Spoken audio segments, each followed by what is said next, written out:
The shovel hits something that isn't dirt. I freeze, my breath misting in the cold October air of the Cascade foothills. It's almost dusk, and I've been digging for 20 minutes in this godforsaken patch of forest behind our rental cabin, trying to create a small garden bed before winter sets in completely. Something to give Emma fresh vegetables next spring, to stretch our grocery budget a little further. But the sound that just echoed up through the handle metal on something solid but yielding that wasn't a rock. I scrape away more soil, my hands shaking slightly. The light is fading fast, filtered green through the Douglas firs that tower overhead. We're 3 miles outside of Cascade Falls, Washington, population 2,847, where nobody knows us, and nobody asks questions about why a 31-year-old woman and her 6-year-old daughter are living in a hunting cabin that should have been condemned years ago. That's exactly why we're here. The shovel reveals fabric.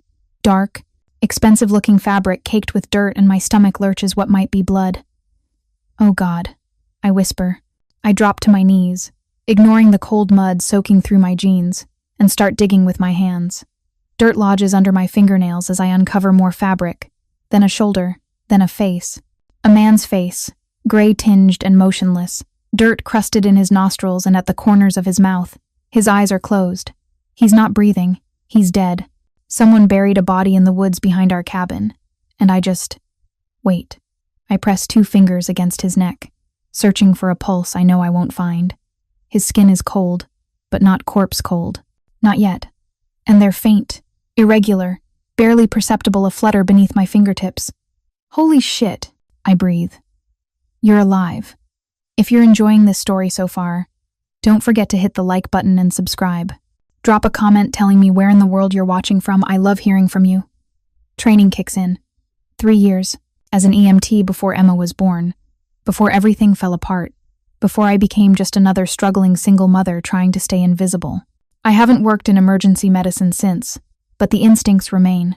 Airway, breathing, circulation. I clear the dirt from his nose and mouth as carefully as I can, my fingers trembling. How long has he been buried? Minutes? Hours?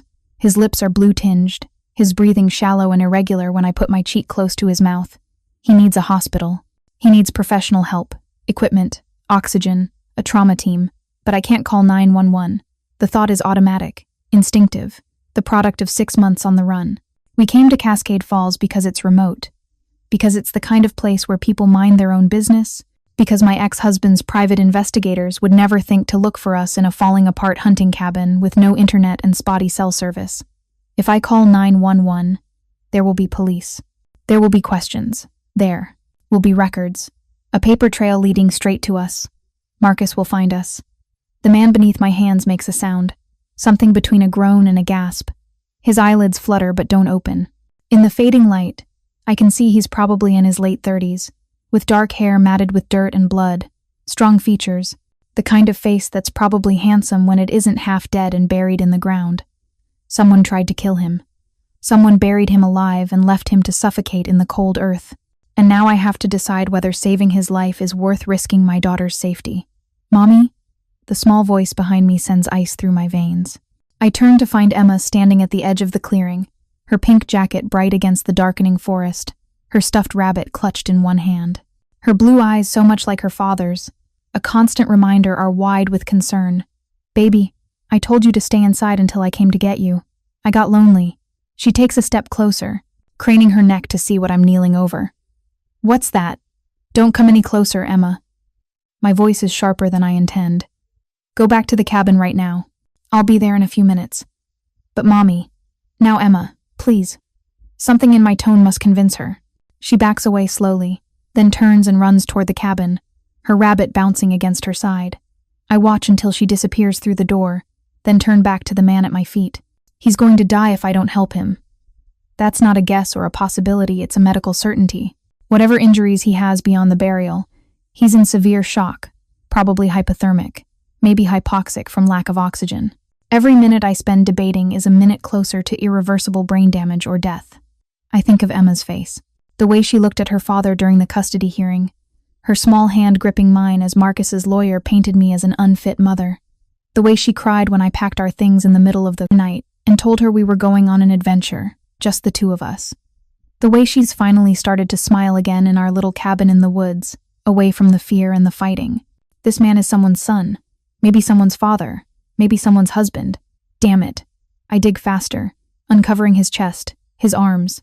He's wearing what was once an expensive suit, I can tell even through the dirt. Designer, probably custom tailored. One hand is curled near his chest, the other flung out to the side. No wedding ring, I notice, though I'm not sure why that detail matters. When I've cleared enough dirt away, I hook my hands under his armpits and pull. He's heavy, dead weight, and my shoulder screams in protest, the same shoulder Marcus dislocated during our last fight. But adrenaline and sheer stubbornness win out, and I manage to drag him clear of the shallow grave. Not much of a grave, really. Maybe 2 feet deep, hastily covered. Whoever tried to kill him either got interrupted or didn't. I care enough to do the job properly. I check his pulse again. Still there, still faint. His breathing is shallow, rattling slightly in his chest. Blood crusts a wound on the side of his head, matted in his dark hair. More blood has soaked through his shirt on the right side of his torso. A bullet wound, maybe, or a stab wound. This man was shot or stabbed, then buried alive in the woods behind my cabin, which means whoever did it might come back to finish the job. The thought galvanizes me. I hook my hands under his arms again and start dragging him toward the cabin. He's easily 6'3", muscular beneath the expensive suit, and I'm 5'5" on a good day. It takes me 10 agonizing minutes to cover the 50 yards to the cabin's back door, my muscles burning, my breath coming in harsh gasps. Emma opens the door before I can figure out how to manage it while supporting a mostly dead man. "Mommy, who is that?" Her voice is small, frightened. "Someone who needs help, baby. Can you be very brave and help Mommy get him inside?" She nods solemnly and holds the door wide as I drag the man over the threshold and into our tiny living room. The cabin is barely 800 square feet living room, kitchenette, 1 bedroom, bathroom. We sleep together in the single bedroom, Emma and I, tangled in quilts I bought at the Goodwill in town. I manage to get the man onto our threadbare couch, which sags dangerously under his weight. In the better light of the cabin's single overhead bulb, I can see just how bad his condition is. His skin has a grayish cast. His breathing is labored. The head wound has stopped bleeding but looks serious, possibly a skull fracture. The wound in his torso is still seeping blood through his ruined shirt. "Emma, I need you to go to the bedroom and get every towel and blanket we have. Can you do that?" She nods and scampers off. I move into the kitchenette and scrub my hands with dish soap in our rust-stained sink, watching the dirt swirl down the drain. My EMT training is 6 years out of date. I have no equipment, no supplies beyond basic first aid. This man needs a hospital, but I still can't call one. Emma returns with an armload of towels and the spare quilts. "Is he going to die, Mommy?"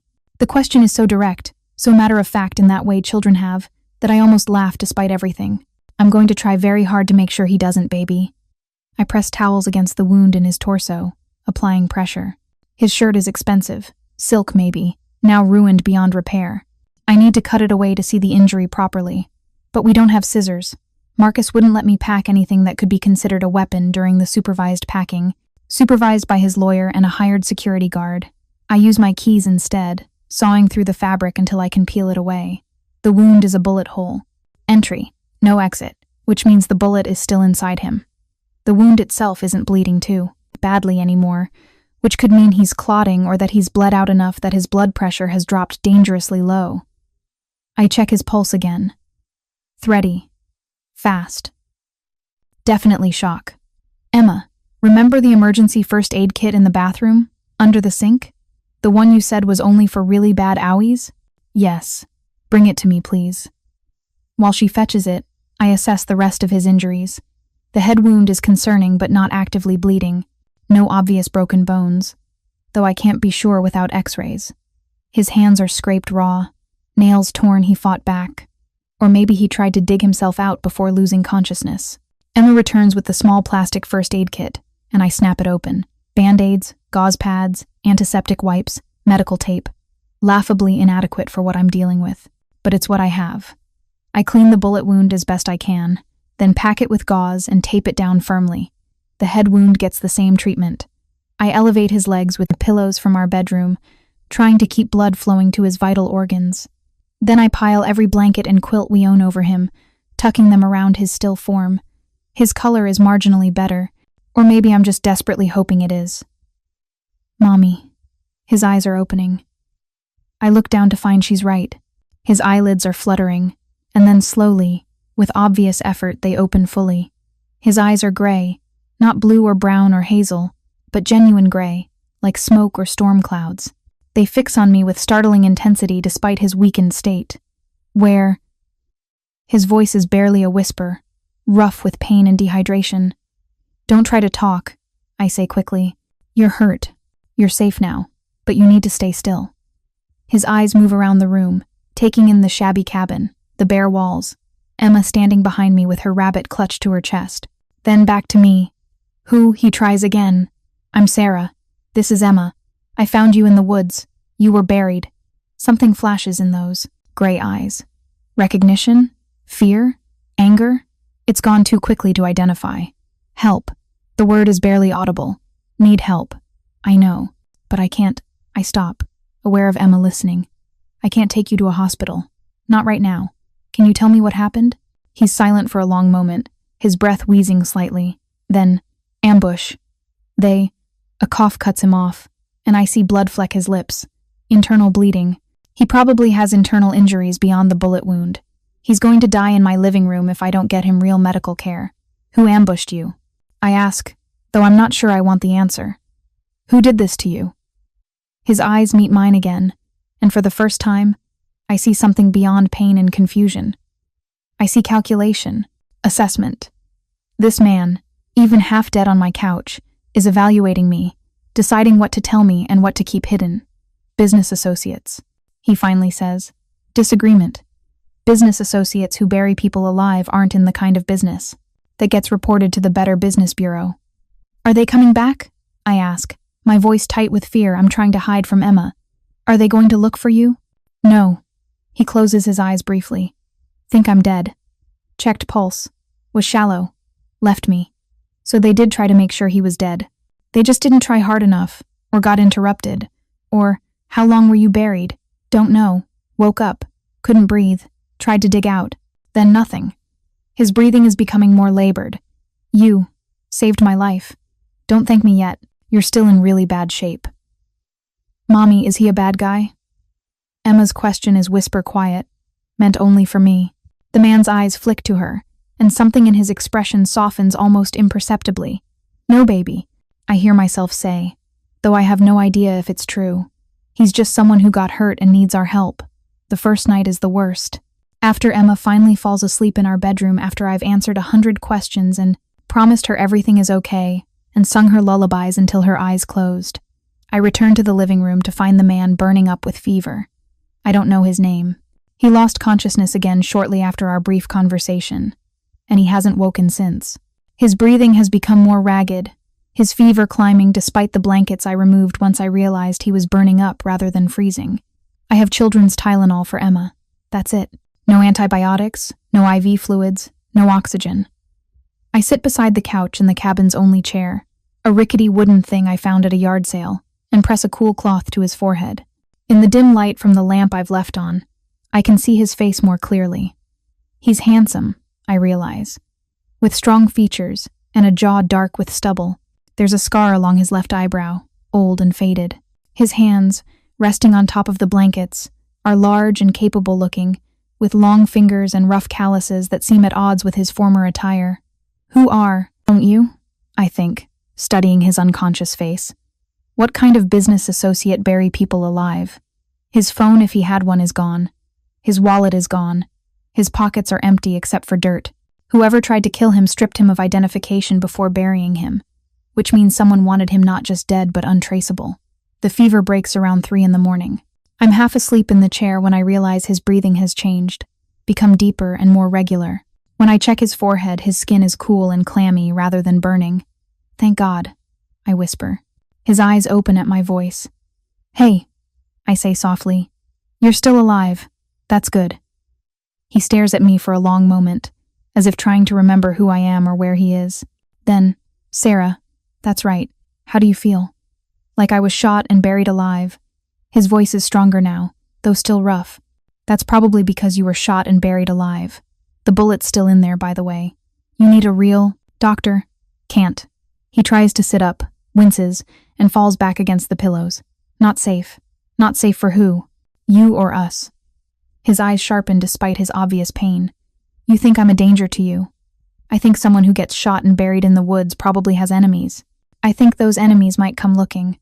And I think my daughter is sleeping in the next room, and her safety is more important to me than anything else in the world. Understood. He closes his eyes briefly. I'll leave as soon as I can move. You can barely lift your head. You're not going anywhere for at least a few days. I can't stay here. It's not safe for you. You said they think you're dead. They do. But if they find out otherwise... He stops himself. What's your real name? The question catches me off guard. What? Your real name? It's not Sarah. His gray eyes are remarkably perceptive. Miss, you hesitated before you said it. You're using a fake name, which means you're hiding from something. Or someone. My heart hammers in my chest. How did he... Takes one to know one. He continues quietly. I'm guessing. Abusive ex-husband? You and your daughter running from a custody situation that went bad? I should be frightened that this stranger has read me so accurately. Instead, I feel a strange sense of relief that he understands, that I don't have to explain. Something like that, I admit. And you? What are you running from? Not running, fighting. He shifts slightly on the couch, his face tightening with pain.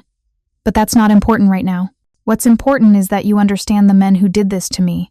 If they find out you helped me, they won't hesitate to kill you. Both of you. Then I guess we'd better make sure they don't find out. He studies me with those sharp gray eyes. You're either very brave or very stupid. I've been told both, usually by the same people. I lean back in my chair. I'm going to ask you again. What's your name? He hesitates, clearly debating how much to trust me. Finally, Dante Corelli. Italian? Third generation. My grandfather came from Naples in the 50s. And what kind of business are you in, Dante Corelli, that gets you shot and buried in the woods? A ghost of a smile crosses his face. The kind I can't tell you about. For your own safety. I think we're past that point, don't you? I'm already an accessory to whatever this is. You're a good Samaritan who found an injured man and helped him. That's all you know. His voice is firm despite his weakness. That's all you can ever admit to knowing. The implication is clear. Plausible deniability. If his enemies come looking, I need to be able to honestly say I don't know anything about him or his business. Fine, I concede. But I need to know one thing. Are we in immediate danger? Should I pack up Emma and run right now? No. He says it with conviction.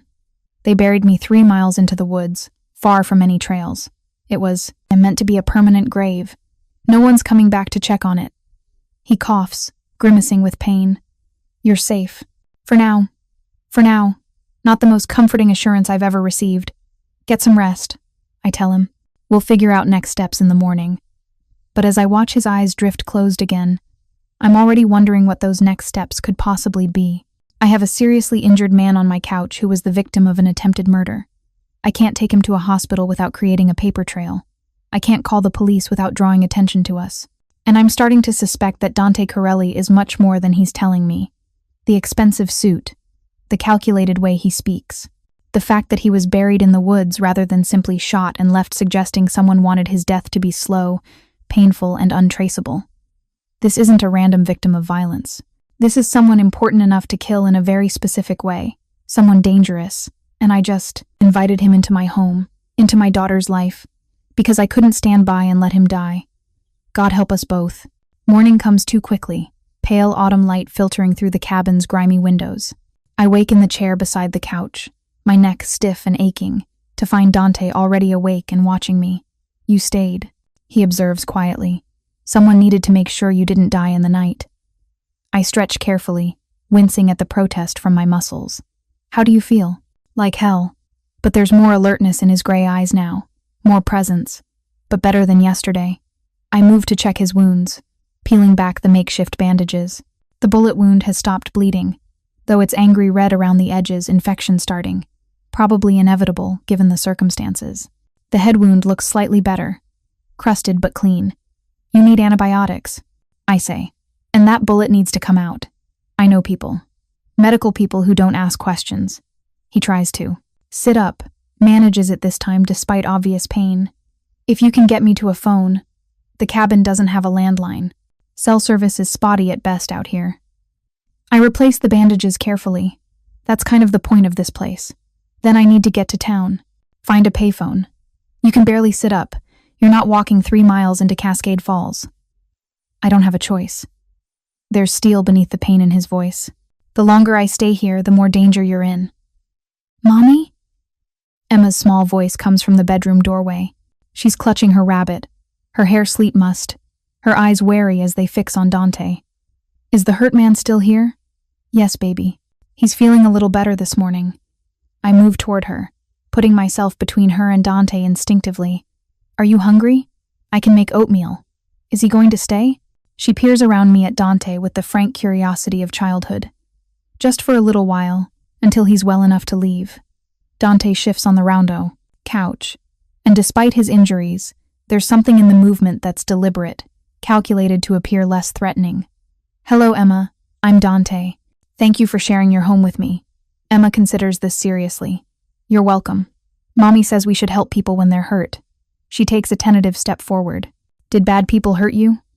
Emma, I start, but Dante cuts me off gently. Yes, very bad people. But your mother saved me, which makes her very brave. His eyes meet mine over Emma's head, and very kind. Mommy is the bravest. Emma agrees with absolute conviction. She saved me from Daddy. The words hang in the air, and I feel my face flush with a mixture of embarrassment and fear. I've tried so hard not to poison Emma against her father, not to let her know the full extent of what we're running from. Dante's expression doesn't change, but something flickers in his eyes, understanding, maybe, or recognition of a shared experience with running from danger. Then you're both very lucky to have each other, he says simply. I guide Emma to the kitchenette and busy myself with breakfast, hyper-aware of Dante's presence in our small space. The cabin feels even more cramped with him in it, his size and intensity filling every corner despite his weakened state. Emma chatters while I cook, seemingly unbothered by the stranger on our couch. She tells him about the rabbit, named Mr. Hoppy, about the birds she's been watching from the cabin window, about the creek we found half a mile into the woods. Dante listens with surprising attentiveness, asking questions that make her light up with pleasure at being taken seriously by an adult. Do you have kids? Emma asks him suddenly. No. Something crosses his face, there, and gone too quickly to interpret.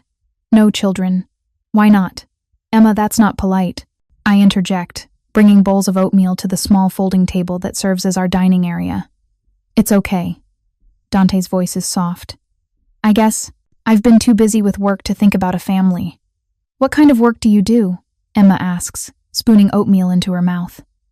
I tense, wondering how Dante will navigate this question. Business. I help run my family's company. He pauses.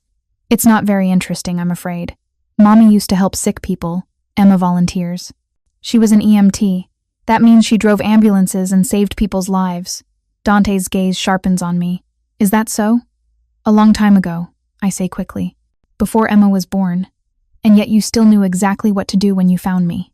His tone makes it clear he understands I downplayed my medical knowledge. Lucky for me. After breakfast, Emma settles on the floor with her coloring book's entertainment I've been supplementing with trips to the library in town while I assess our situation. I need to change your bandages properly, I tell Dante. And I should probably try to clean that bullet wound better. Do you have any allergies? To medications? No allergies. He watches me gather our limited supplies. You really were an EMT. For 3 years. Before my ex-husband decided I needed to be a stay-at-home mother. The bitterness in my voice surprises me. I usually work harder to keep that buried. He didn't like me having a career. Said it took attention away from the family. He sounds like an ass. The blunt assessment startles a laugh out of me. That's one word for him. I kneel beside the couch and begin carefully peeling away the bandages. Up close, I can see more details I missed in last night's panic and poor lighting. Scars, old ones along his ribs, calluses on his knuckles. This is a man who's no stranger to violence. This is going to hurt, I warn him. I've had worse. I clean the wound with antiseptic from our first aid kit, and to his credit, Dante doesn't make a sound despite what must be excruciating pain. His jaw clenches, a muscle jumping beneath the stubble, but he stays perfectly still. The bullet needs to come out, I say quietly, aware of Emma coloring nearby.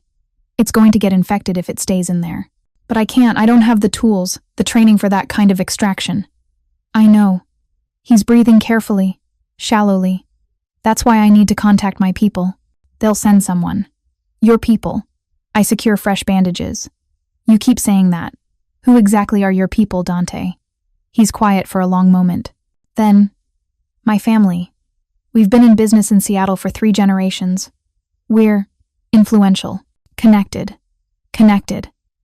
I sit back on my heels, studying his face. That's a word people use when they mean something specific. Yes. He meets my gaze steadily. It is. Understanding clicks into place. The expensive suit, the attempted murder, the way he talks about business associates and needing people who don't ask questions. Your mob, I breathe. Emma looks up from her coloring. What's mob? Nothing, baby. Keep coloring.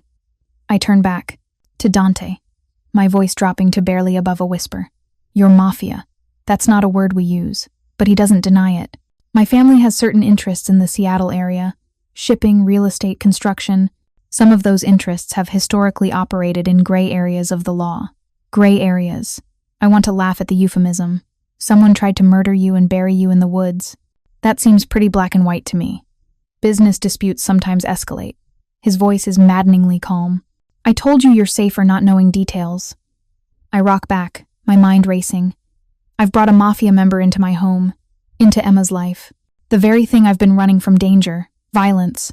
A man who operated above the law I've invited right through my door. You need to leave, I say, standing abruptly. As soon as possible. Today. Sarah, that's not my name. The words burst out before I can stop them. My name is Alexis Chen, and I've spent 6 months running from my ex-husband, who happens to be Marcus Holloway III, son of a federal judge and heir to a pharmaceutical fortune. I ran because he broke my arm when I said I wanted a divorce. I ran because he told me he'd kill me before he'd let me take his daughter away from him. Dante's expression has gone very still, very focused. I ran, I continue, my voice shaking now, because I know what it's like to live with someone powerful, someone connected, someone who thinks they're above consequences. And I promised myself I would never let Emma grow up in that world again. I wrap my arms around myself. So yes, you need to leave. Because I won't put her at risk for someone else's mob war. The silence that follows is broken only by the scratch of Emma's crayon on paper. She's absorbed in her coloring, oblivious to the adult tension crackling through the cabin. I understand, Dante says finally, and you're right to protect her.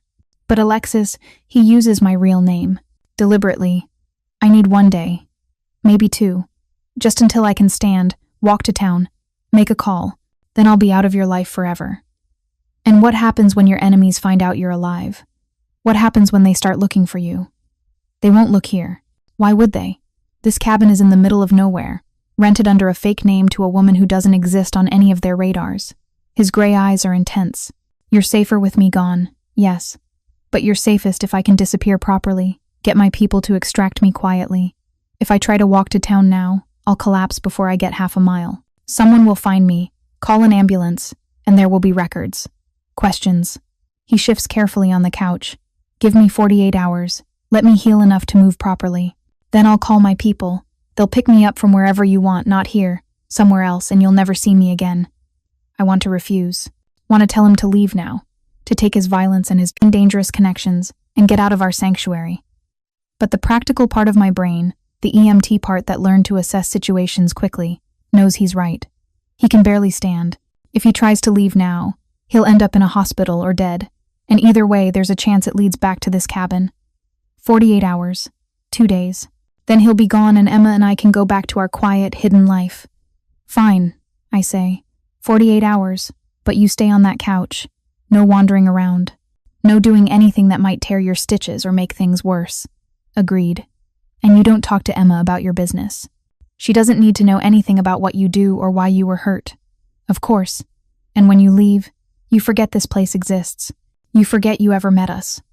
Something flashes in his eyes, hurt, maybe, or disappointment, but he nods. If that's what you want, it's what I need, I correct him, for Emma's safety. The rest of the day passes in uneasy coexistence. Dante sleeps most of the time, his body doing the hard work of healing. When he's awake, he's quiet, watchful, tracking my movements and Emma's with those sharp gray eyes. Emma, for her part, seems to have decided Dante is safe. She shows him her coloring books, tells him elaborate stories about Mr. Hoppy's adventures, even insists on sharing her lunch with him, peanut butter and jelly sandwich cut into careful triangles. Emma, Dante probably doesn't want, I start. It's perfect. Dante interrupts, accepting the plate with surprising gentleness. Thank you, Emma. This is very kind of you. She beams at the praise and settles cross-legged on the floor near the couch, close but not touching. A comfortable distance for a 6-year-old navigating a new person. Do you have a family? She asks him. Not for the first time. I do. A sister, Isabella. And my mother, though she lives in Italy now. Italy is where spaghetti comes from.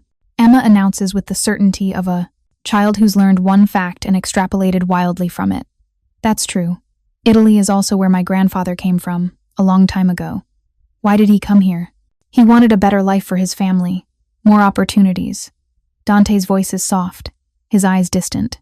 He worked very hard to build something for us. What did he build? Emma, stop asking so many questions. I interject from the kitchenette where I'm washing our lunch dishes. Let Dante rest. It's okay. Dante shifts carefully, finding a more comfortable position. He built a business, importing goods from Italy, helping other Italian families who came to America, creating jobs for people in our community. It's probably true, I think, and probably also a sanitized version of whatever criminal empire his grandfather actually established. Mommy's building something too, Emma says proudly. She's making a garden so we can grow vegetables. Dante's eyes find mine across the small space. Is she? It's nothing, I say, quickly, just a small plot, trying to save money on groceries. It's smart, self-sufficient. He pauses. Your daughter is lucky to have a mother who takes such good care of her. The compliment shouldn't affect me, shouldn't matter coming from a stranger, a criminal, someone who'll be gone in 2 days. But it does. Marcus never acknowledged my efforts, never saw the constant juggling act of keeping Emma safe and fed and happy. She's everything to me, I say simply. Something in Dante's expression shifts, softens. I can see that. That afternoon, while Emma naps in the bedroom and Dante dozes on the couch, I venture outside to continue working on the garden plot. It's become a kind of meditation, digging in the earth, clearing away rocks and roots, imagining the vegetables will grow next spring. If we're still here next spring. The thought stops me mid-motion. We've been in Cascade Falls for 3 months, the longest we've stayed anywhere since leaving Marcus. I've started to think of this cabin as home, started to believe we might actually be safe here. But Dante's presence has shattered that illusion. We're not safe. We'll never be truly safe as long as Marcus is looking for us. I'm so lost in thought that I don't hear the footsteps until someone speaks behind me. You must be the new tenant. I spin around, my heart hammering, to find an older man standing at the edge of the clearing. He's maybe 60, with gray hair and a weathered face, wearing work clothes and carrying a rifle casually over one shoulder. Not pointed at me, just there. I'm Bill Hendricks, he says, seeming to notice my alarm. Own the property next door. Well, next door being a relative term out here. He gestures vaguely east. About 2 miles that way. Oh, I force myself to breathe normally. I'm Sarah Chen. I'm renting this place from Old Man Patterson. Yeah, he mentioned someone was taking the hunting cabin for a while. Bill's eyes are sharp despite his friendly tone, assessing. You and your little girl settling in, okay? We're fine, thank you. Noticed you didn't have much in the way of firewood stacked up. Winter comes hard out here. You're gonna want more than that. He nods toward the measly pile beside the cabin. I can bring some by tomorrow if you like. No charge, got plenty on my own land. It's a kind offer. A neighborly offer. So why does it make anxiety crawl up my spine? That's very generous, but no trouble at all. I'll drop it off in the morning. He shifts the rifle slightly. Also, if you don't mind my asking, you see anything unusual in the woods lately? Any strangers around? My blood turns to ice. Why do you ask? Found some disturbed ground couple 100 yards from here. Looked like maybe someone had been digging. Could be nothing, kids from town sometimes come out here to mess around. But with you and your daughter here alone, figured you should know to keep an eye out. The grave. He found the grave where Dante had been buried. I haven't seen anyone, I say, keeping my voice level. But thank you for letting me know. I'll be careful. You got a phone? Cell service is pretty bad out here, but the landline at my place works if you ever need anything. I appreciate that. We're fine, though. Bill studies me for another moment, and I have the distinct impression he's deciding whether to push further. Finally, he nods. Well, I'll leave you to it then. But seriously, holler if you need anything. It's rough country out here. People need to look out for each other. He disappears back into the woods, and I stand frozen for a full minute after he's gone, my mind racing. Someone found the grave. Bill Hendricks, who seems like a nice enough neighbor, found the place where Dante had been buried and is curious enough to ask questions. Which means Dante and I are running out of time. Someone found where you were buried. I keep my voice low, conscious of Emma still sleeping in the next room. Dante's eyes snap to mine, instantly alert despite having been dozing moments before. Who? Neighbor. Bill Hendricks. Says he owns property a couple miles east. I sink into the chair beside the couch. He noticed disturbed ground, came by to warn me to keep an eye out for strangers. What did you tell him? That I haven't seen anyone. But Dante, if he's curious enough to keep looking, he won't find anything useful. No body, no blood, nothing to indicate what actually happened there. Dante shifts, wincing. Still, it's concerning. Concerning? That's all you have to say? If he calls the police, starts an investigation, he won't. Rural property owner finding a dug-up patch of forest? Most likely explanation is kids or animals. It's not enough to bring in authorities. He pauses. But it does mean I need to leave sooner rather than later. Tomorrow night at the latest. You can barely stand. I'll manage. His jaw sets in a stubborn line I'm already beginning to recognize. I won't risk bringing trouble to your door. It's a little late for that. But I can't muster real anger. He didn't ask me to dig him up. Didn't ask me to drag him into my cabin and try to save his life. I made that choice. And now we're both living with the consequences. Emma wakes shortly after, groggy and cranky from her nap. She perks up when she sees Dante is awake, immediately launching into a detailed account of a dream she had about Mr. Hoppy learning to fly. Dante engages with every word, responding with questions and observations that send her into fits of giggles. Watching them interact creates a strange ache in my chest. This is what a father should be like. Present, interested, kind. Marcus never played with Emma like this. Never engaged with her childish stories or pretend games. He saw her as an accessory, proof of his virility and his successful life, not as an actual person worthy of his time. You're good with her, I observe quietly while Emma runs, to get her collection of interesting rocks to show Dante. She's easy to be good with. Smart, curious, honest. He looks at me. She's a lot like you, I think. She's nothing like me, she's better. She got those qualities from somewhere. His gray eyes hold mine. You've done an incredible job raising her, especially under the circumstances. The praise shouldn't matter, but it does. God help me, it does. Dinner is canned soup and crackers, our supplies are running low, and I need to make a trip into town soon. Emma chatters throughout the meal, comfortable now with Dante's presence, treating him like an eccentric uncle who's come to visit.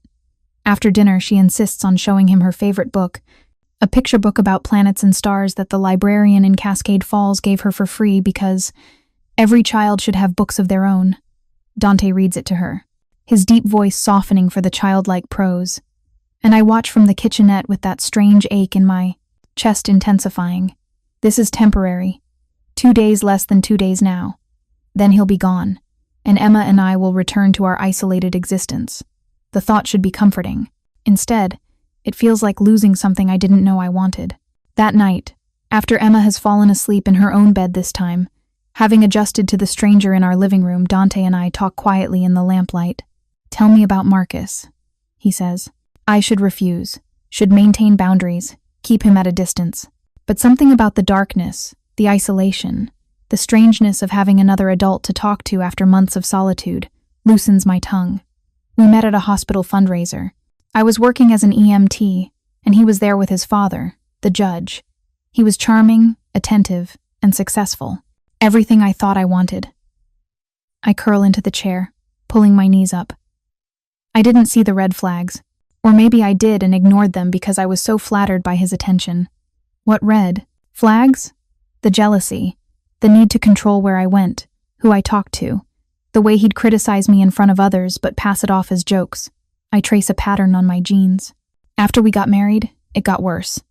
He made me quit my job, said it wasn't appropriate for his wife to work. Then Emma came, and for a while, things were better. He liked being a father, or at least, he liked how it looked. When did it turn violent? The question is direct, clinical. No judgment in his voice, just seeking information. He had me arrested for kidnapping. His father used his connections to get an emergency custody order. It took me 3 months to get Emma back, and even then, it was only supervised visitation. The fury I've been carrying for so long rises like bile. He told the court I was unstable, that I'd made up allegations of abuse to win sympathy. His lawyers painted me as a gold digger, who married him for money, and was trying to take him for everything he had in the divorce. And, when you tried to leave? He had me arrested for kidnapping. His father used his connections to get an emergency custody order. It took me 3 months to get Emma back, and even then, it was only supervised visitation. The fury I've been carrying for so long rises like bile. He told the court I was unstable, that I'd made up allegations of abuse to win sympathy. His lawyers painted me as a gold digger who married him for money, and was trying to take him for everything he had in the divorce. Dante's expression has gone cold, dangerous. So you ran. So I ran. Took Emma in the middle of the night during one of my supervised visits. The social worker was distracted, and I just left. Got on a bus, then another bus, then a third. Used fake names, paid cash for everything. I meet his eyes. I know it was illegal. I know I could go to prison if Marcus finds us. But I couldn't leave her with him, Dante. I couldn't let her grow up thinking his version of love was normal. You did. The right thing. The certainty in his voice startles me. The courts don't think so. The courts are wrong. He shifts on the couch, his face tightening with pain from the movement. A man who hits a woman, who terrorizes her, who uses the legal system as a weapon. He doesn't deserve his child. He doesn't deserve the air he breathes. There's something in his tone, something dark and absolute, that makes me wonder what Dante would do to Marcus if they ever met. Part of me is horrified by that thought. The rest of me is grimly satisfied. What about you? I ask, changing the subject. You said you have a sister, a mother. What about your father? Dead, 10 years ago. Dante's voice goes flat. He was killed in what the police called a robbery gone wrong. Wrong place, wrong time. But you don't think it was random? I know it wasn't. It was retaliation by a rival family. We couldn't prove it, couldn't do anything through official channels. His eyes meet mine. So we handled it. Our way. The implication is clear. Someone killed his father, so Dante's family killed them back. An eye for an eye, justice outside the law. Doesn't that just perpetuate the cycle? I ask quietly. Violence leading to more violence? Yes. He doesn't shy away from the truth. But in my world, showing weakness gets you killed. If we hadn't responded, other families would have seen us as easy targets. There would have been more attacks, more deaths. He pauses. My grandfather understood that. He built our organization on the principle of strength through unity. We protect our own no matter what. Even if protecting your own means becoming the thing you're protecting them from. It's a harsh question, maybe unfair, but Dante doesn't flinch from it. Every day I wrestle with that contradiction. Every day, I wonder if I'm building something worthwhile, or just perpetuating my grandfather's legacy of violence. His voice drops, and then someone like you comes along and saves my bill. Life for no reason except that it's the right thing to do. And I remember that there are people in this world who still have uncomplicated goodness. I'm not good. I kidnapped my daughter. You saved your daughter from an abuser. That's not kidnapping. That's heroism. The law would disagree. Fuck the law. The vulgarity is unexpected, passionate. The law is written by people like Marcus's father, people with power who want to maintain it. Real justice? That's what you did. What I do, in my own way. We fall into silence, both of us contemplating the strange mirror we've become to each other. Two people operating outside the law for what we believe are good reasons. Two people trying to protect the things we love from systems that have failed us. Dante, I say finally. When you leave tomorrow, where will you go? Back to Seattle. Back to my life. He studies me. But I meant what I said. I'll forget this place exists. You and Emma will be safe. And what about you? The people who tried to kill you will be dealt with. There's no room for doubt in his voice. What happened to me was a betrayal from within my own organization. Someone close to me sold me out to a rival family. When I get back, I'll find out who and handle it. You mean kill them? I mean ensure they can never betray my family again. He holds my gaze. Does that frighten you? It should. By all rights, I should be terrified of this man and his casual discussion of murder. But after Marcus, after the courts that failed me, after months of running and hiding, I find I can't muster the proper horror. No, I admit. It doesn't. Does that make me a bad person? It makes you human. He shifts again, and I see him wince. Alexis, can I call you that? Your real name? Yes. Alexis. I want you to know something. His gray eyes are intense in the lamplight. If you ever need help, if Marcus ever finds you, or if you need resources to disappear more permanently, you call this number. He recites a phone number, making me repeat it back until I have it memorized. That's my sister's private line. You tell her Dante sent you, that you're the woman who saved my life. She'll help you. Money, documents, protection, whatever you need. I can't accept that.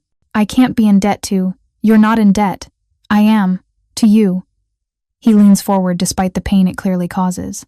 You saved my life for no reason except that it was the right thing to do. Let me return the favor. Let me know that if you and Emma ever need help, you have somewhere to turn. Tears prick my eyes, unexpected and unwelcome. When was the last time someone offered me help without strings attached? When was the last time I didn't have to do everything alone? Thank you, I whisper. Promise me you'll use it if you need to. I promise. He settles back, apparently satisfied. Good. Now get some sleep. You've been taking care of me for 2 days. You need rest. So do you. I've been sleeping all. A hint of humor touches his voice. Besides, someone needs to keep watch. For what? Old habits. In my line of work, you learn to sleep light and stay alert. He glances toward the dark windows. Your neighbor coming by earlier, it was probably innocent, but it reminded me that we're not as isolated as it seems. The thought sends a chill through me. I've been so focused on Marcus finding us that I haven't considered other dangers might stumble across our hiding place. Do you really think we're safe here? For now, yes. But Alexis? He waits until I meet his eyes. Eventually, you're going to need a more permanent solution. You can't run forever. I know. It's the truth I've been avoiding for months, but I don't know what else to do. When I get back to Seattle, I'll make some inquiries. Quietly, I have connections, lawyers who specialize in making problems disappear. Maybe there's a way to handle Marcus legally, without you having to keep running. I can't afford that kind of lawyer. You're not paying. Consider it part of my debt. I want to argue, want to refuse, but the offer is too tempting.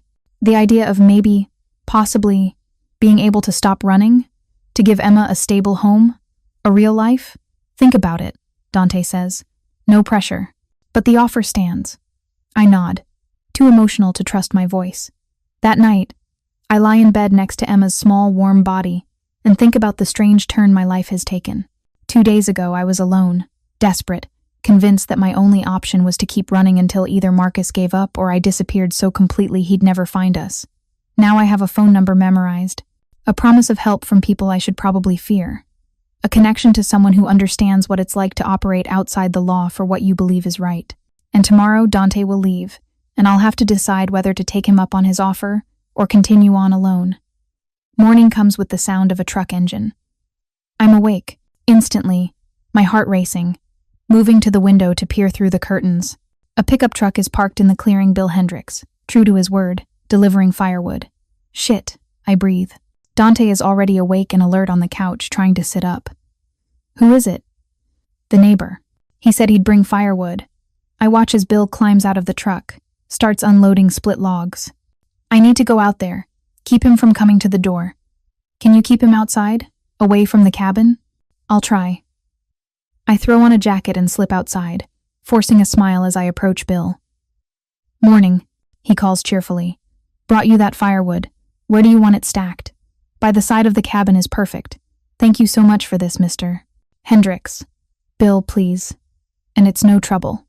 He starts carrying logs, and I move to help him, desperate to keep him occupied and away from the cabin door. Your little girl still sleeping? Yes, we're late risers on the weekend. Must be nice. My grandkids are up at the crack of dawn every time they visit. He sets down a load of logs. You mentioned you're renting from Patterson. How long you planning to stay? I'm not sure yet. We're just taking it month by month. Running from something? The question is casual, but his eyes are sharp. I force myself to stay calm. Just needed a fresh start. After my divorce. Ah, he nods knowingly. Tough situation. Well, you picked a good place for peace and quiet. Not many folks out here to bother you. We work in silence for a few minutes, carrying loads of firewood. Then Bill pauses, wiping sweat from his forehead despite the chill in the air. You know, about that disturbed ground I mentioned. I took another look this morning, just to satisfy my curiosity. My heart stops. Oh? Yeah. Strangest thing looked like someone had been digging, then filled it back in. And there were tire tracks nearby, pretty fresh, like maybe someone had driven back there recently. He watches me, carefully. You're sure you haven't seen anyone unusual around? I'm sure. The lie comes easily now, necessity making me a better liar than I ever wanted to be. Maybe it was kids from town, like you said. Maybe. But he doesn't sound convinced. Well, if you do see anything strange, you let me know, okay? Can't be too careful, woman and child alone out here. I will. Thank you, Bill. After he leaves, I stand in the clearing for a long moment, watching his truck disappear down the rutted dirt road that leads to the highway. My hands are shaking. He knows something is wrong. Maybe not exactly what, but he's suspicious enough to keep looking, keep asking questions. Inside, Dante is actually standing, though he's gripping the back of the couch for support and his face is pale with pain. You shouldn't be up. I say, I need to leave. Now. His voice is strained. Your neighbor is getting too curious. If he calls the authorities, starts an official investigation, you can barely stand. You'll never make it to town. I'll make it. Stubborn, determined, stupid. I've survived worse. Dante, Alexis, he meets my eyes. I told you I wouldn't put you and Emma in danger. I meant it. That man might seem friendly, but if he finds out you're harboring someone who was nearly murdered, he'll call the police. And then questions will be asked about who you are and why you're here, and your ex-husband will find out where you've been hiding. He's right. I hate that he's right. But he is. Okay, I concede. But not during the day. Tonight, after dark. I'll drive you into Cascade Falls, drop you somewhere with a payphone. You make your call, your people pick you up, and we're done. You have a car? He sounds surprised. A $1,998 Honda Civic I bought for $800 cash. It barely runs, but it'll make it to town. I move to help him back down to the couch. But you need to rest until then. Conserve your strength. He nods, allowing me to guide him down. Up close, I can see how much the effort of standing has cost him. His skin has a gray cast again, and his breathing is labored. Thank you, he says quietly, for everything. Thank you for understanding why you have to go. Something flashes in his eyes, hurt, maybe, or resignation, but he just nods. The day passes with agonizing slowness. Emma is restless, sensing the tension in the cabin even if she doesn't understand its source. I try to keep her occupied with coloring books and stories, but my mind is elsewhere, counting down the hours until darkness. Dante sleeps on and off, gathering strength for what he needs to do. I check his wounds one last time, replacing the bandages, and am relieved to see the bullet wound, while still infected, hasn't gotten significantly worse. You'll need real medical attention within the next day or so, I tell him. That bullet needs to come out, and you need antibiotics. My people will take care of it. He watches me work with those intense gray eyes. They're discreet, professional, mob doctors. We prefer concierge medical services. The humor in his voice is weak but present. Despite everything, I smile. As evening approaches and Emma eats her dinner, I pack what little Dante arrived with, which is nothing except the clothes he was buried in, now ruined beyond saving. I find an old jacket of mine, too small for him but better than nothing, and a baseball cap to hide his face. You look like you're going incognito, Emma observes as Dante puts on the makeshift disguise after she's finished eating. I am, he tells her seriously. I'm going on a secret mission. What kind of mission? The kind where I have to go home and take care of some business. But Emma? He kneels down to her level, wincing at the movement. I want you to know that meeting you has been one of the best parts of my week. You're smart and kind and brave, just like your mother. Emma throws her arms around his neck in an impulsive hug. Will I see you again? He glances at me over her head, and I see the question in his eyes. I give the slightest shake of my head. Maybe someday, he tells her gently. But for now, I need you to do something very important for me. What? Take care of your mom. She's been taking care of me, and she's very good at taking care of people. But sometimes she needs someone to take care of her too. Can you do that? Emma nods solemnly. I promise. Good girl. He releases her, standing with obvious effort. Now I need you to go to your room for a little while. Your mom is going to drive me to town, but we'll be back soon, okay? After Emma reluctantly retreats to the bedroom, Dante turns to me. You're good at this, I observe. Talking to kids. I have nieces and nephews. Isabella has 4 children. He pauses. I meant what I said to Emma. Meeting you both, it's reminded me that there's more to life than business and revenge. Dante, I know.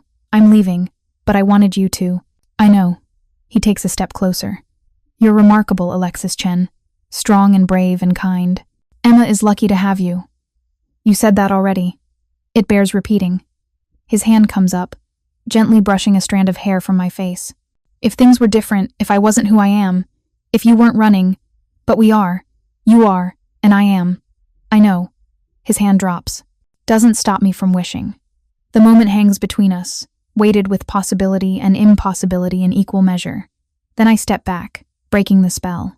We should go, before Emma comes back out and wants to come with us. The drive to Cascade Falls is tense and quiet. My old Honda rattles along the dirt road, headlights cutting through the darkness. Dante sits in the passenger seat, his face drawn with pain but his eyes alert, constantly scanning our surroundings. Pull over here, he says as we reach the outskirts of town. The gas station on the corner has a payphone. I stop in the shadows between streetlights, and Dante opens the door. Before he can get out, I touch his arm. Be safe. He looks back at me, and in the dim light, his eyes are soft. You too. Remember, if you need anything, call Isabella, the number I gave you. I remember.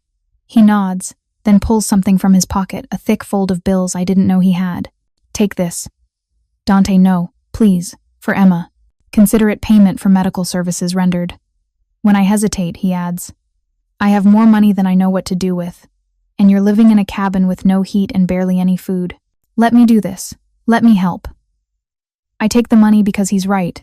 Emma needs things I can't afford. Thank you. Thank you for saving my life. He climbs out of the car with visible effort. Goodbye, Alexis. Goodbye, Dante. I watch him walk toward the gas station, his movements stiff but determined. He doesn't look back. At the payphone, he picks up the receiver, and I force myself to drive away before I can see if his call connects. The drive back to the cabin feels longer than the drive into town. I keep checking the rearview mirror, half expecting to see headlights following me, but there's nothing except darkness and the occasional reflection of my own taillights. When I reach the cabin, Emma is waiting up, her face pressed against the window. She runs outside as I park. Where's Dante? He went home, baby. To his family. Will he come back? I kneel down, pulling her into a hug. No, sweetheart, he won't. But he wanted me to tell you goodbye, and that you're the bravest little girl he's ever met. Emma's face crumples slightly, but she nods. Okay. Inside, the cabin feels emptier without Dante's presence. The couch where he'd spent 2 days recovering seems too large, too vacant. I realize with a start that I'd gotten used to having another adult around, to having someone to talk to after Emma went to bed. But he's gone now, back to his dangerous world of mob politics and revenge, and Emma and I are back to being alone, which is safer, better. So why does it feel like I just lost something important? 3 days pass. 3 quiet, uneventful days where Emma and I fall back into our routine. I work in the garden. She colors and plays with Mr. Hoppy. We read library books by lamplight in the evenings. Bill Hendricks doesn't come by again, and I start to think maybe his curiosity has been satisfied. The money Dante left, $2,000 in crisp hundreds, sits hidden in a coffee can under the bathroom sink. I haven't touched it yet, though I know I will. Emma needs winter boots, and our food supplies are running critically low. I tell myself I'm not thinking about him, not wondering if he made it back to Seattle safely, if his people extracted the bullet, if he's handled whoever betrayed him. Not replaying our conversations in my mind, or remembering the way he looked at Emma with such unexpected gentleness. I'm not thinking about any of it. Emma, however, has no such compunctions.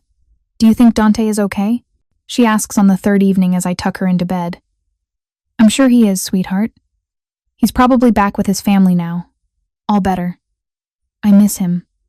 She hugs Mr. Hoppy tighter. He was nice. He listened when I talked about things. I know, baby. Daddy never listened like that. Her voice is small, careful. She knows this is a sensitive topic. Daddy always told me to be quiet. My heart clenches. Dante was a special person, but he had to go back to his own life. Will we ever see him again? I smooth her dark hair, so like my own. Probably not. But we can remember him, okay? Remember that there are good people in the world who help when someone needs it. She nods, apparently satisfied with this answer, and drifts off to sleep. I'm washing dishes in the kitchen, my hands in lukewarm water. Our hot water heater is on its last legs when headlights sweep across the cabin windows. My heart stops. It's past 9 o'clock. No one has any reason to be out here at this hour. Bill Hendricks wouldn't visit this late, which means the engine cuts off. A car door opens and closes. I dry my hands quickly, moving to the window. In the darkness, I can make out a large black SUV, expensive looking, with tinted windows. Not a vehicle that belongs in rural Washington. A figure emerges from the driver's side, tall, broad-shouldered, moving with predatory grace even in the dark. Dante. He's back. Relief and alarm war in my chest as I watch him approach the cabin. He moves better than when he left, steadier, but there's still a careful quality to his gait that speaks of healing injuries. Before he can knock, I open the door. What are you doing here? I hiss, keeping my voice low so Emma won't wake. You said you were leaving, that we'd never see you again. I know what I said. His gray eyes are intense in the porch light. Can I come in? Dante, please, 5 minutes. Then I'll leave if you want me to. Against my better judgment, I step aside. He enters the cabin, and I'm struck again by how much space he occupies, how his presence seems to fill every corner. He's wearing different clothes now, dark jeans, a black sweater, leather jacket. The baseball cap is gone, his dark hair combed back from his face, and there's something different about him beyond the clothes. He looks dangerous, powerful. Every inch the mob boss I'd temporarily forgotten he was. You look better, I observe, closing the door. The bullet? Removed, 6 hours after I called my people. He moves to the couch, his couch. I catch myself thinking and sits carefully. Clean extraction, antibiotics, fluids. My sister's personal physician handled everything discreetly. Good. I'm glad you're okay. I stay by the door, maintaining distance. But that doesn't explain why you're here. I found out who betrayed me. His voice goes cold, flat. A captain named Vincent Romano. He'd been working for the Volkov family for 6 months, feeding them information about my movements, my security protocols. He's the one who set up the ambush, who watched them put a bullet in me and bury me in those woods. I swallow hard. What did you do to him? What needed to be done? No elaboration, no details, just simple finality. So, it's over. You got your revenge. Why come back here? Dante stands, moving toward me with that careful, controlled grace. Because I couldn't stop thinking about you and Emma.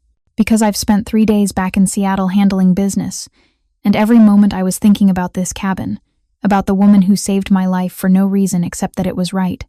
Dante, don't. Let me finish, please. He stops a few feet away, giving me space. I came back because I made inquiries, like I promised, about your situation with Marcus. That gets my attention. What kind of inquiries? The legal kind. I have attorneys on retainer who specialize in family law, in cases where the system has failed.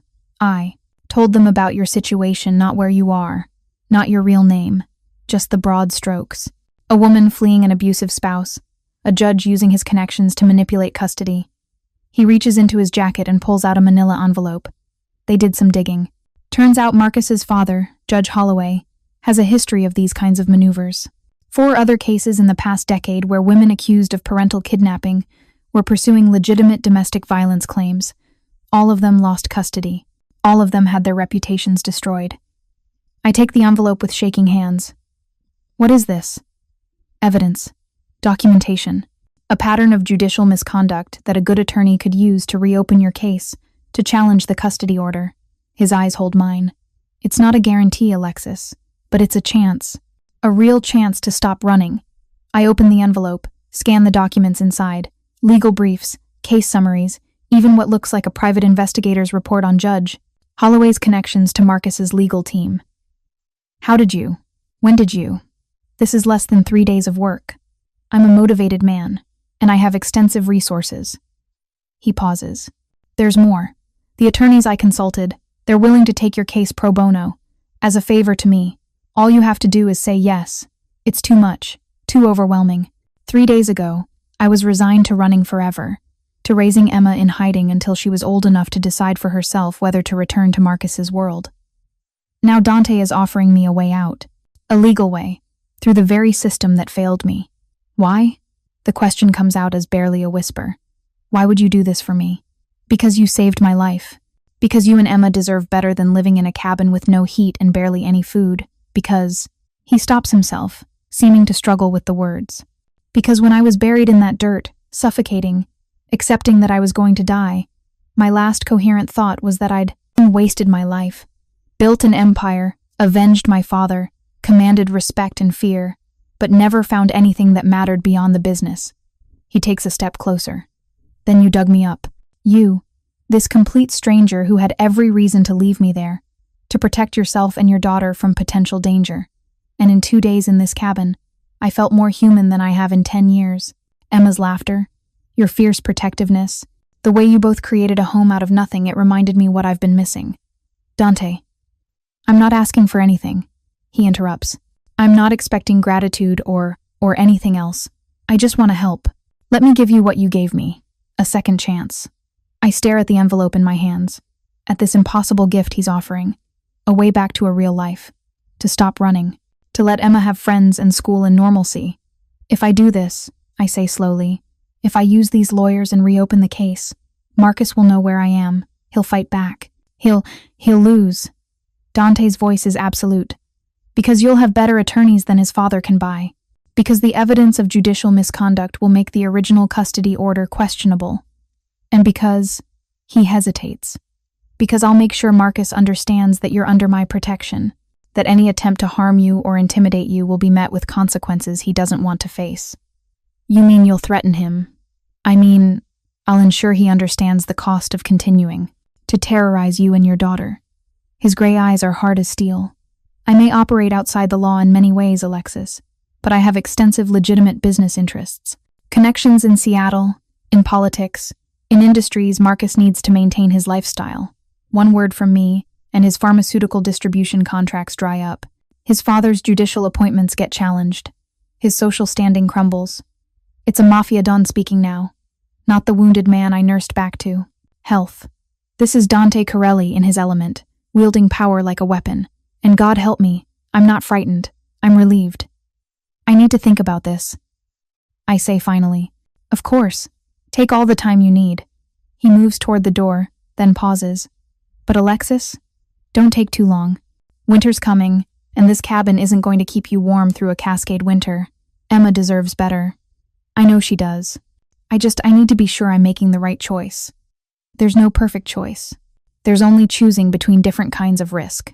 He opens the door, letting in the cold night air. Running is a risk. Fighting back is a risk. The question is which risk gives Emma the better life. After he leaves, I sit on the couch, his couch with the manila envelope in my lap, and my mind racing. If you're enjoying this story, don't forget to smash that like button and subscribe. Let me know in the comments what you think Alexis should do. Should she trust Dante? Your support means everything. He's right. I know he's right. Emma deserves stability, education, friends, a life beyond hiding. And what Dante's offering a legal path forward, protection from Marcus's retaliation, it's more than I ever hoped for. But accepting his help means accepting him in our lives. It means becoming entangled with a man whose business involves violence and crime, whose enemies bury people alive in the woods. It means choosing one kind of danger over another. I don't sleep that night. Instead, I read through every document in the envelope, studying the case histories, the pattern of Judge Holloway's misconduct, the legal arguments Dante's attorneys have already begun building. It's solid. More than solid, it's damning. Judge Holloway has been using his position to help his son maintain custody, while systematically destroying the mothers who dared to challenge Marcus's narrative. There are 4 other women like me, 4 other mothers who lost their children to a system, rigged against them. By dawn, I've made my decision. I find Dante exactly where I somehow knew he would be. At the small diner in Cascade Falls, sitting in a booth by the window, drinking coffee and reading a newspaper like he's just another tourist passing through. He looks up as I enter, Emma's hand clutched in mine. His expression shifts from surprise to something warmer, more hopeful. "We need to talk," I say. He gestures to the seats across from him. "Please." Emma climbs into the booth, eyeing him with curiosity. "You came back." "I did." Dante's voice softens. "I couldn't stay away. Because of Mommy?" "Emma," I interject, feeling my face heat. "That's not." "Yes," Dante says simply, his eyes on me. "Because of your Mommy." I order hot chocolate for Emma and coffee for myself, waiting until the waitress leaves before speaking. I read everything in the envelope. All the cases, all the evidence. I wrap my hands around the warm mug. It's good. Really good. Almost too good. To be true. But you're suspicious of my motives. I'm suspicious of everything. It's kept me alive this long. I meet his gaze. "What do you get out of this, Dante? Really?" "Because mob bosses don't help random women out of the goodness of their hearts." He's quiet for a moment, seeming to consider how honest to be. Emma is distracted by her hot chocolate, carefully adding marshmallows one by one. "Honestly," Dante leans forward, "I get to feel like I'm building something good, instead of just perpetuating my grandfather's legacy of violence. I get to help someone who helped me, which in my world is sacred. And..." He pauses. "I get to see you again. Dante, I'm not asking for anything romantic, Alexis. I know the timing is wrong. The circumstances are complicated. But I'd like the chance to know you better. To be part of your life and Emma's, even if just as a friend who helps sometimes. Just a friend. If that's all you want, yes." I study his face, looking for deception or hidden agendas. But all I see is sincerity and something that might be loneliness, the same loneliness I've been carrying for months. "If I agree to this," I say slowly, "if I let your lawyers help me fight Marcus, what happens when we win? Do I owe you? Does Emma?" "You owe me nothing. Neither does Emma." His voice is firm. "This isn't a transaction, Alexis. He struggles for words. "It's paying forward the kindness you showed me. No strings, no obligations. People like you always have strings. People like me rarely meet people like you." He holds my gaze. "You're the first person in a decade who didn't want something from me, who didn't calculate value or angle for advantage. You just saved my life because I needed saving. That's rare enough to be precious." Emma surfaces from her hot chocolate, a marshmallow mustache decorating her upper lip. "Mommy, can Dante come see our cabin? I want to show him my rock collection." "Emma, Dante's busy. I'd love to." Dante interrupts. "If your mother says it's okay." Two pairs of eyes turn to me, Emma's pleading, Dante's carefully neutral but hopeful. "Fine," I concede, "but just for a little while." Back at the cabin, Emma immediately launches into tour guide mode, showing Dante her various collections, rocks, pine cones, interesting sticks, her coloring books, and her small shelf of library books.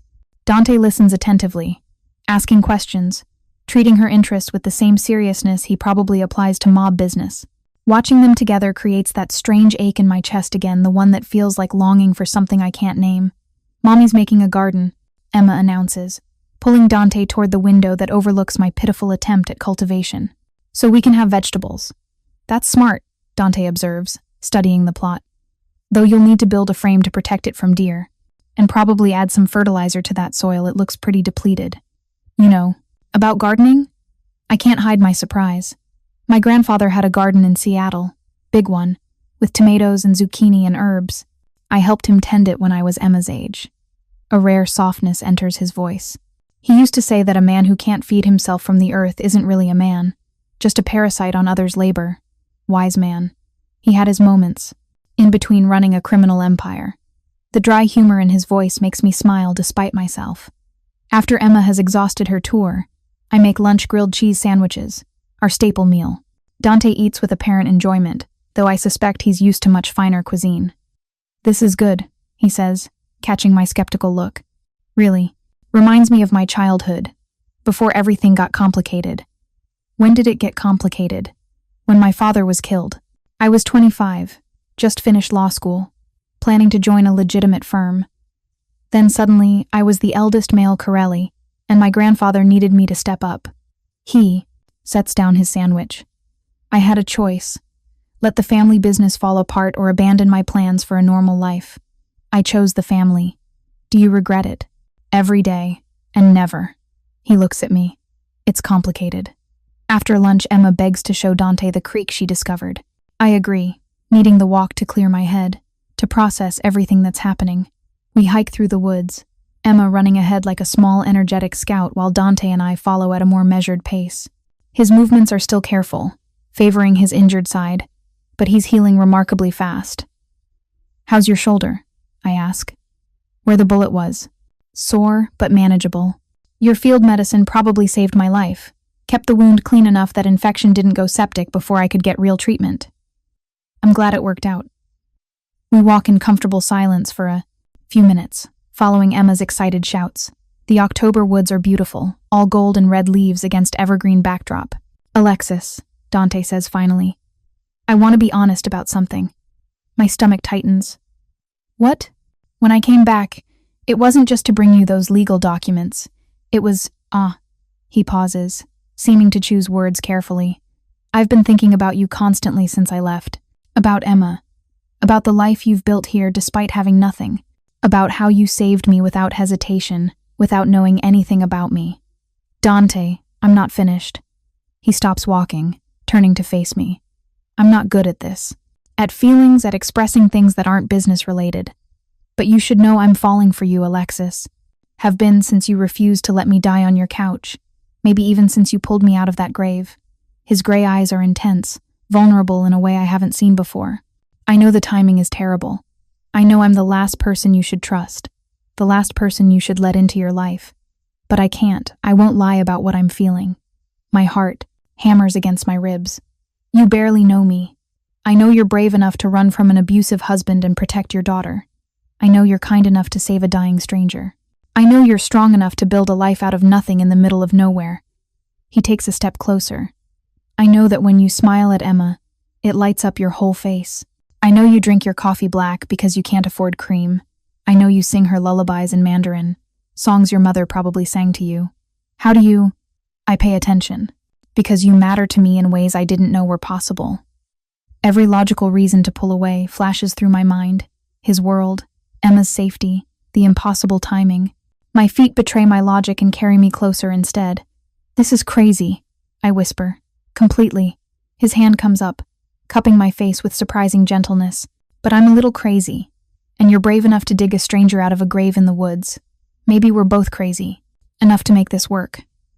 Dante, I can't. Emma needs stability, not... I'll give her stability.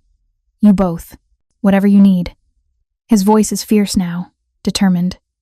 A real home, not a falling-apart cabin. Education for Emma, the best schools. Protection from Marcus and anyone else who tries to hurt you. A life, Alexis. A real life. In exchange for what? Nothing. Except... He swallows hard. Except maybe a chance. A chance to be part of your lives. To prove I'm more than just my family business. To show Emma what a real father figure looks like. The last part breaks something in me. Emma's wistful comments about Dante listening to her, about him being nice in ways her own father never was. She deserves that. Deserves someone who sees her as more than an accessory or a pawn in a custody battle. I'm scared, I admit, of trusting the wrong person again, of making another mistake that hurts Emma. Then don't trust me yet. Let me earn it. His thumb traces my cheekbone. Let me prove that I'm different from Marcus, from every other man who's let you down. Give me time to show you who I really am. Before I can respond, Emma's voice calls through the trees. Mommy! Dante! Come look at what I found! We break apart, the moment suspended but not shattered. Dante's hand finds mine as we walk toward Emma's voice, and I don't pull away. At the creek, Emma has discovered a family of ducks paddling in the shallow water. She's transfixed, watching them with the intense focus only children manage. Look how pretty they are, she breathes. Can we come see them again tomorrow? We'll see, baby, I tell her. I can bring bread, Dante offers. Ducks love bread. Really? Emma's face lights up. You'll come back tomorrow? He looks at me, the question clear in his eyes. I should say no. Should maintain boundaries, protect my daughter from getting attached to someone who might not stay. But I find myself nodding. If Dante wants to, he can visit again tomorrow. I want to, he says quietly, his eyes never leaving mine. That night, after Emma has fallen asleep with a smile on her face, dreams probably full of ducks and marshmallow hot chocolate, I sit on the sagging couch and call the number on one of the legal documents. A woman answers on the second ring.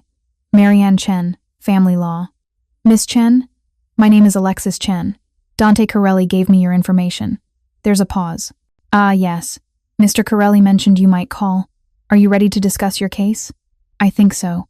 But I need to know something first. Is this really pro bono? No hidden costs? Mr. Corelli has retained our services on your behalf. There will be no cost to you whatsoever. Her voice softens. Miss Chen, I've reviewed the preliminary information about your situation. What was done to you by Judge Holloway and your ex-husband, it's unconscionable. If you're willing to fight, we're willing to help. And there's really a chance? A real chance to get Emma back legally? Based on the pattern of misconduct we've uncovered, yes. It won't be easy, and it will take time, possibly months. But I believe we can build a strong case for reversing the custody order and exposing Judge Holloway's abuse of power. Months. Months of legal battles, of facing Marcus and his lawyers, of putting Emma through depositions and testimony, but at the end of it, the possibility of a normal life.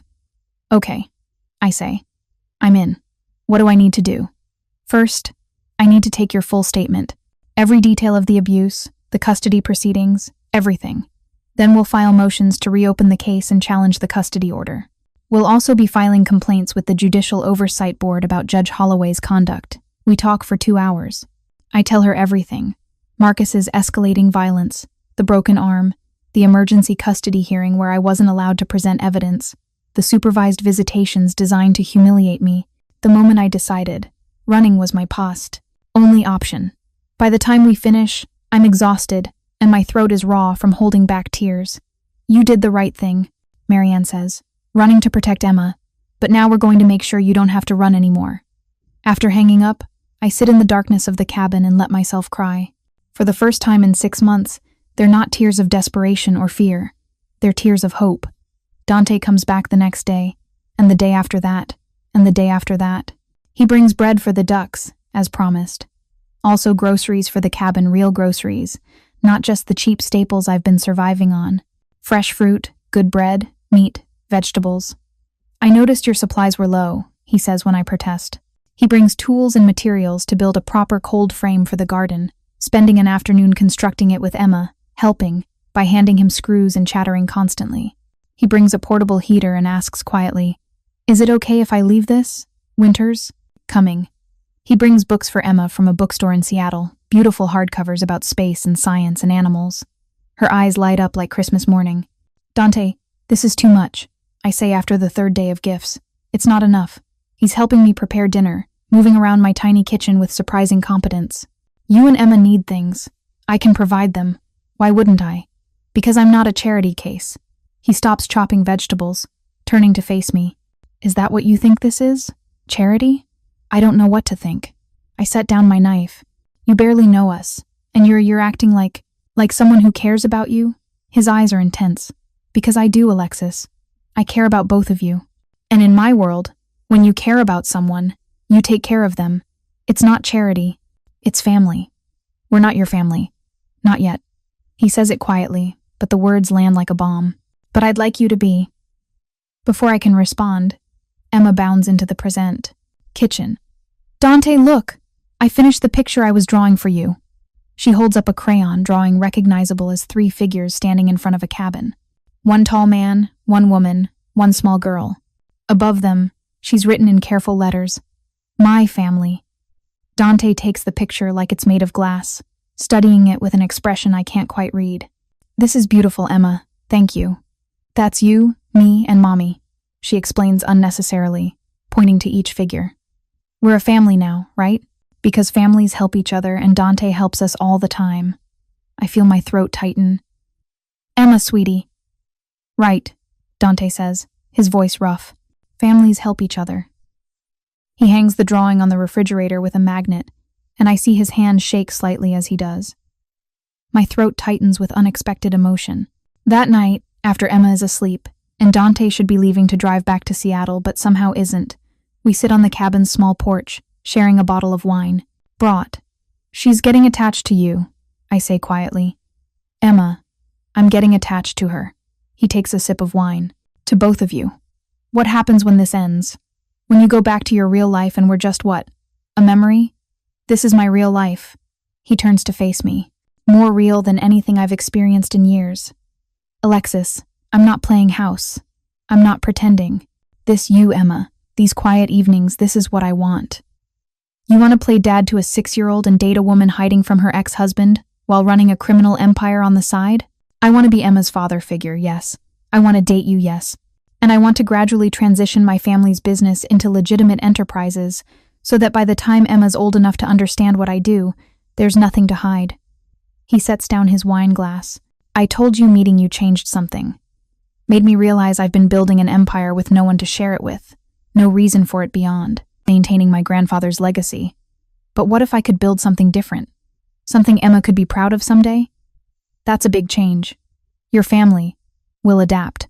Isabella already handles most of the legitimate business. She's better at it than I am anyway. He reaches for my hand. The illegal interests, the gambling, the protection rackets, the gray market imports, we can phase them out. It'll take time, but it's possible. You'd do that? Change your entire business model? I'd do a lot more than that for a chance at a real family. His thumb traces circles on my palm. For a chance with you. Logic demands proof, guarantees, evidence this isn't empty promises.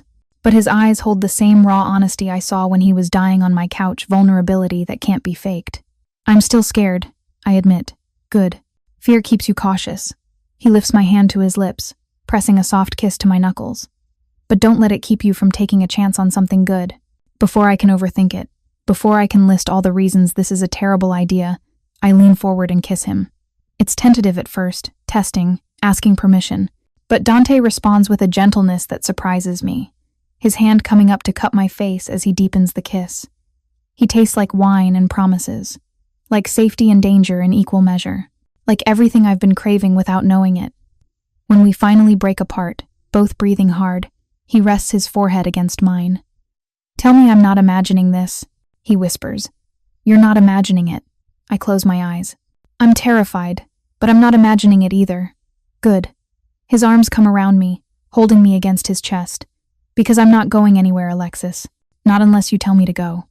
We sit like that for a long time, wrapped in each other in the cool October night, while inside the cabin Emma sleeps peacefully dreaming. I imagine, of the family she's already decided we are. The call from Marianne comes, 2 weeks later. We've filed all the motions, she says, her voice professionally neutral, but I can hear the underlying excitement. The custody order challenge, the complaint against Judge Holloway, everything. Marcus has been served. His lawyers will need to respond within 30 days. What does that mean for us? For Emma and me? It means you'll need to return to Oregon for hearings. I'd recommend getting there soon and establishing residence. It'll look better for the case. And Miss Chen? She pauses. You should prepare for Marcus to escalate. Men like him don't take challenges well. After hanging up, I sit very still on the couch, processing. This is really happening. I'm really going to fight back. Dante arrives an hour later. He's been coming by every day, sometimes staying for dinner, sometimes just bringing supplies or checking that we're okay. He's become part of our routine, part of Emma's daily life, part of my life, if I'm honest. He takes one look at my face and knows. Marianne called. We filed. Everything's in motion. I wrap my arms around myself. I need to go back to Oregon, establish residence there, prepare for hearings. Then we go to Oregon. We? You don't think I'm letting you face Marcus alone, do you?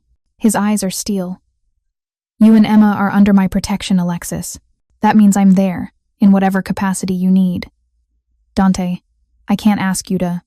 You're not asking. I'm telling you. He moves to sit beside me, taking my cold hands in his warm ones.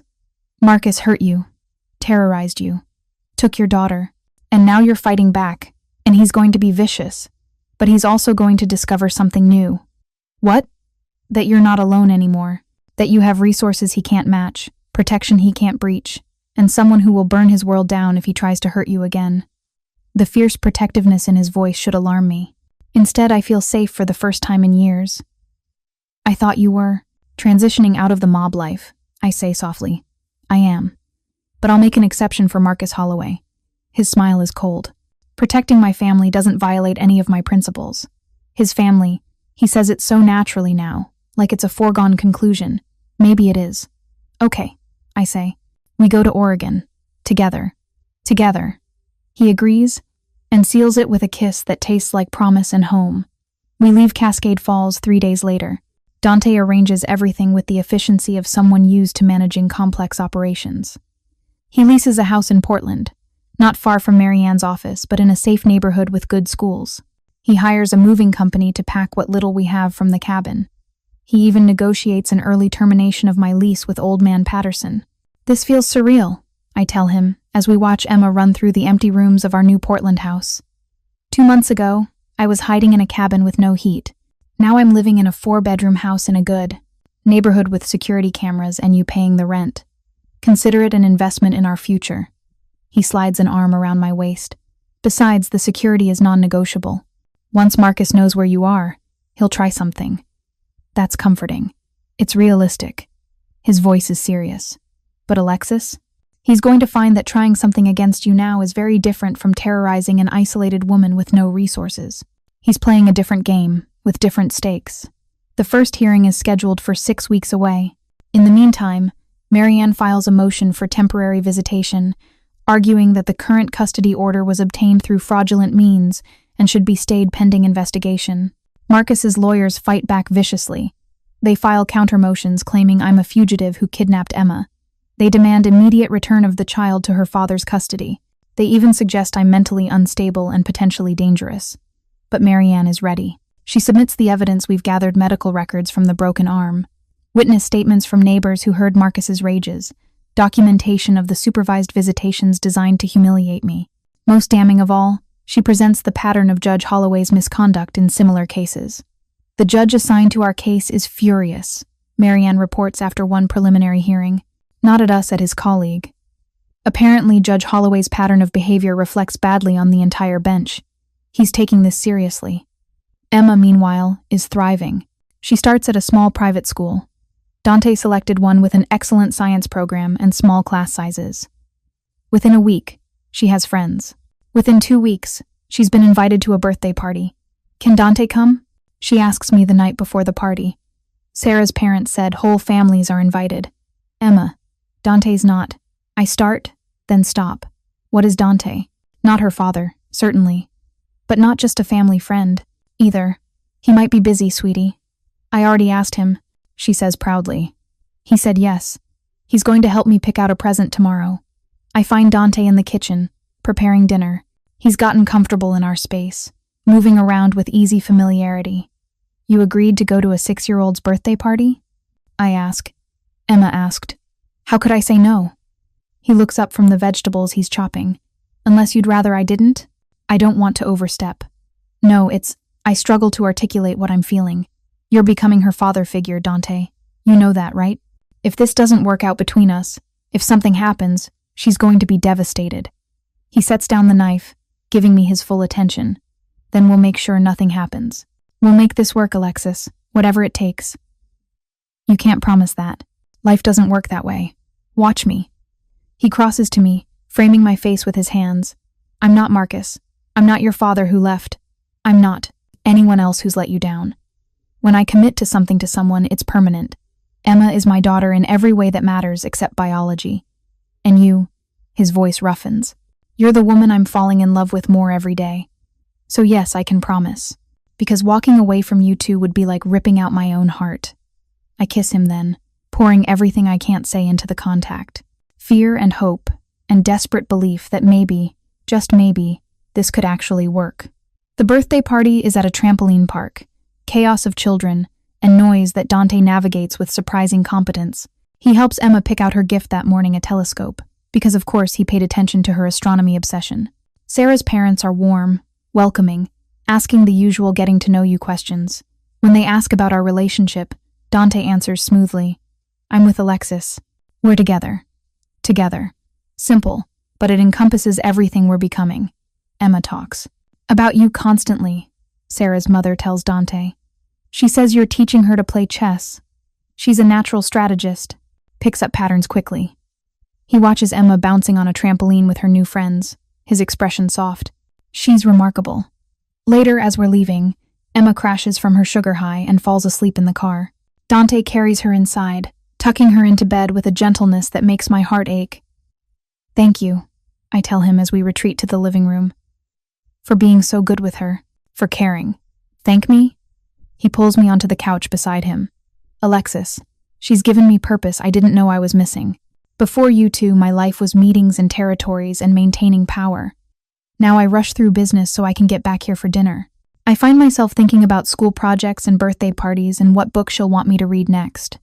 Is it too domestic? Too boring after your exciting mob life? It's perfect." He kisses my temple. It's everything I didn't know I wanted. We sit in comfortable silence, his arm around me, my head on his shoulder. This has become our routine evenings after Emma sleeps, just being together. Marianne called earlier. I say, "Marcus's lawyers want to depose me, put me on the stand and try to make me look unfit." I feel Dante tense. "When?" "Next week." She says it's standard, that they'll try to rattle me, but that we have enough evidence to counter whatever they throw at me. I'll be there. You can't be in the deposition room. I'll be in the building, waiting. His voice is firm. "You won't face him alone, Alexis. Not ever again. The deposition is exactly as brutal as I feared. Marcus's lawyer, a shark in a $1,000 suit, spends 4 hours trying to paint me as unstable, vindictive, a gold digger who married above her station and couldn't handle it. Isn't it true you only married Marcus for his money?" he asks. "No." "Isn't it true you were working as an EMT, barely making ends meet, when you met a wealthy man and saw an opportunity?" "I met Marcus at a charity event. I didn't know about his wealth until later." "But you were happy to quit your job once you married him? Happy to live off his income?" He insisted I quit, said it wasn't appropriate for his wife to work. "Or maybe you were just lazy, preferred being kept." Marianne objects, but the damage is done. By lunch break, I'm shaking with anger and humiliation. Dante is waiting in the hall, as promised. He takes one look at my face and pulls me into a conference room, closing the door behind us. "What did they say?" His voice is dangerously quiet. I tell him, my voice cracking with fury. "They're making me sound like some kind of gold digger who invented the abuse to get money in the divorce. And I can't prove some of it. The worst things Marcus did, he was careful. No witnesses, no evidence, just his word against mine. Then we get evidence." Dante pulls out his phone. "I have investigators who can dig deeper into Marcus's past, find other women he dated, other incidents of violence. If there's a pattern, we'll find it." Is that legal? Do you care?" He meets my eyes. "Because I don't. If Marcus wants to play dirty, we'll show him what dirty really looks like. The right answer would be to refuse, to insist we stay within legal boundaries. But Marcus never played fair, and I'm done fighting with one hand tied behind my back. Find everything you can," I say. Dante's investigators work fast. Within a week, they've found 3 other women Marcus dated before me. All of them tell similar stories, charming at first, then controlling, then violent. One has photographs of bruises.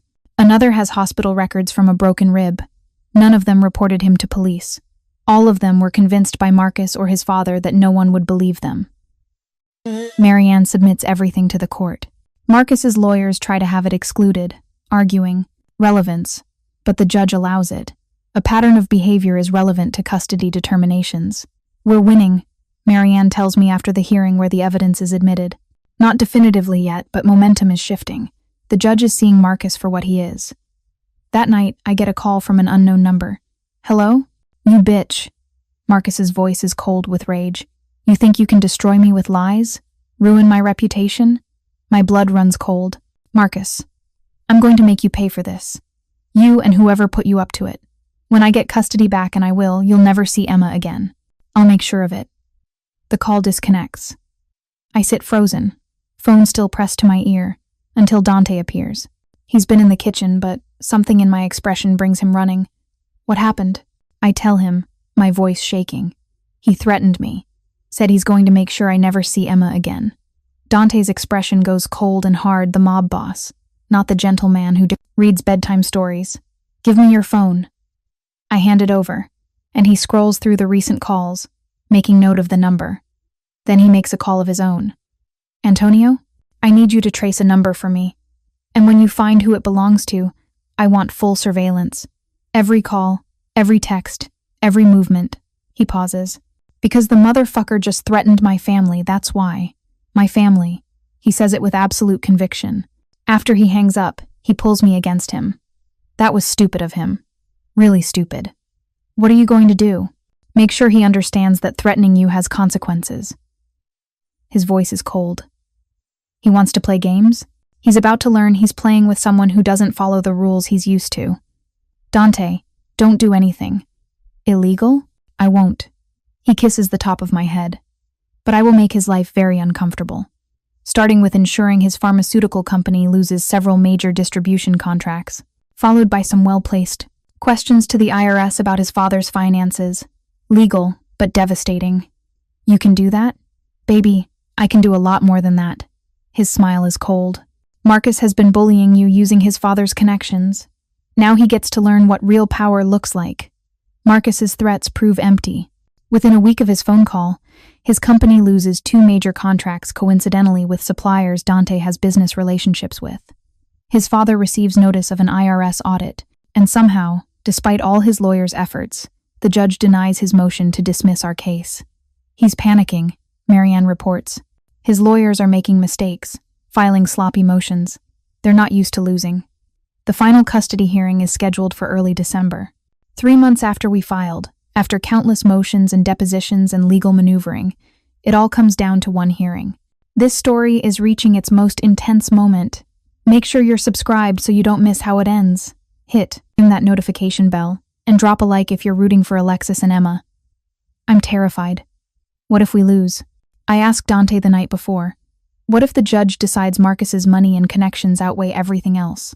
We won't lose. He's packing Emma's lunch for school tomorrow. This has become his job somehow. Marianne's built an ironclad case. The evidence of abuse is overwhelming. Marcus's pattern of violence with other women seals it. But what if? He sets down the sandwich he's making and comes to me, taking my face in his hands. Listen to me. Tomorrow, you go into that courtroom and tell your truth. You tell them about every time Marcus hurt you, every time he made you feel small, every moment of fear. And I'll be there, and Marianne will be there, and you will not face him alone. I'm scared. I know, but you're also the bravest person I've ever met. His thumbs stroke my cheeks.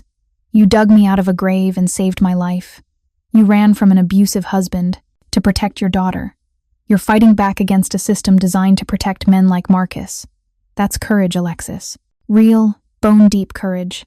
I couldn't have done any of it without you. Yes, you could have. You already were doing it when I met you. He kisses me softly. But I'm grateful I get to be here for this part. To support you while you reclaim your life.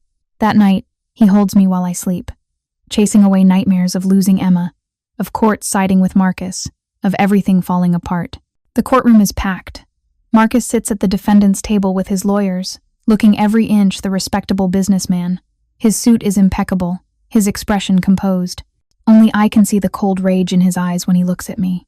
Dante sits in the gallery, directly in my line of sight. He's dressed in a dark suit, looking every inch the successful businessman he technically is. Emma is with Isabella, kept away from the proceedings but safe. Marianne presents our case, methodically.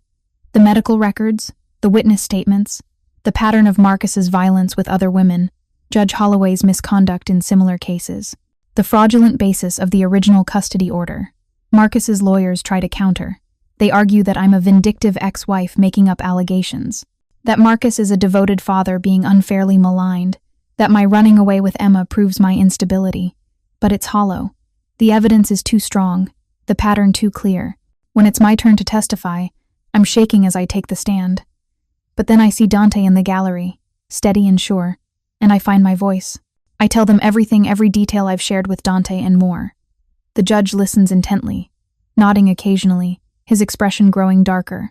And I tell them about running, about choosing my daughter's safety over my own freedom, about building a life in hiding, about the constant fear that Marcus would find us. Why did you run, Miss Chen? The judge asks gently. Because I knew if I stayed, he would eventually kill me. And Emma would grow up thinking his version of love was normal. My voice breaks. I ran because sometimes protecting your child means breaking the rules. The judge nods slowly. Thank you, Miss Chen. You may step down. Marcus's lawyer tries to discredit me on cross-examination, but I hold steady. I've lived through the worst Marcus can do. A lawyer's questions can't touch me anymore. When testimony concludes, the judge doesn't hesitate. I've heard enough. The evidence clearly shows that the original custody order was obtained through fraudulent means and judicial misconduct. More concerning is the pattern of abuse demonstrated by Mr. Holloway toward Miss Chen and other women. He fixes Marcus with a hard stare. Mr. Holloway, you presented yourself as a devoted father while systematically terrorizing the mother of your child. You used your father's position to manipulate the legal system. That ends today. He signs the order, with firm strokes. Full custody is awarded to Miss Chen, effective immediately. Mr. Holloway will have supervised visitation, contingent on completing a batterer's intervention program and anger management counseling. This court also recommends investigation of Judge Holloway's conduct by the appropriate oversight authorities. The gavel falls. I've won. I've actually won. Marcus explodes from his chair, rage finally breaking through his composed facade. This is bullshit. You can't. I can and I have, Mr. Holloway. And if you continue to harass Miss Chen or interfere with her custody, I will hold you in contempt. The judge's voice is ice. Do I make myself clear? Marcus subsides, but the look he gives me is pure hatred. Dante is at my side immediately, his hand at the small of my back, steady and grounding. You did it, he murmurs. It's over. It's over, I repeat, barely believing it. Marianne is beaming. Congratulations, Miss Chen. Your daughter is yours, legally and completely. Outside the courthouse, I call Isabella. Can you bring Emma? Already on our way, she says warmly. We've been waiting for your call. They arrive 10 minutes later, Isabella's car pulling up to the curb. Emma tumbles out, running toward me with Mr. Hoppy clutched in one hand. Mommy, did you win? Are we okay? I scoop her up, holding her tight despite her 6-year-old protests that she's too big to be carried. We won, baby. We're more than okay. We're free. Does that mean we don't have to hide anymore? No more hiding. I kiss her forehead. We can stay in Portland, in our house. You can keep going to your school and seeing your friends. We have a real home now. Emma throws her arms around my neck. And Dante can stay too? Because he's family? Over her head, I meet Dante's eyes. He's watching us with an expression of such tenderness it makes my throat tight. Yes, I say. Dante can stay, if he wants to. Always, he says quietly. For as long as you'll have me, Isabella, standing beside her brother, smiles. I suppose this means I'm gaining a sister-in-law and niece? I should warn you, Corelli family dinners are loud and chaotic. I think we can handle it, I tell her, and realize I mean it. 3 months later, on a cold February evening, Dante takes Emma and me to his family home in Seattle, a sprawling estate that makes the Portland house look tiny. Nervous? He asks as we pull up the drive. Terrified, I admit. Meeting the whole family at once? They're going to love you. Isabella already does, and she's the scary one. Inside, we're greeted by warmth and noise and chaos. Isabella's children rush to meet Emma, immediately sweeping her into their games. Dante's mother, an elegant woman who lives in Italy most of the year but has come back for this visit, embraces me like I'm already family. You saved my son's life, she says in accented English. And you gave him purpose again. Of course you are welcome. Dinner is everything. Isabella promised loud, chaotic, full of laughter and arguments and love. Emma fits right in, chattering with her new cousins about space and science. Dante's hand finds mine under the table, squeezing gently. After dinner, he takes me to the garden, his grandfather's garden, now maintained by Dante himself. My grandfather planted this when he first came to America, he tells me, gesturing to the bare winter beds that will bloom in spring. He said a man who couldn't feed himself from the earth wasn't really a man. You told me that. In the cabin. What I didn't tell you was why it mattered so much to him. Dante turns to face me. He came to America with nothing, built everything from scratch, sometimes through questionable means. But this garden, this was honest. This was something he created, that nobody could question or judge. He takes my hands.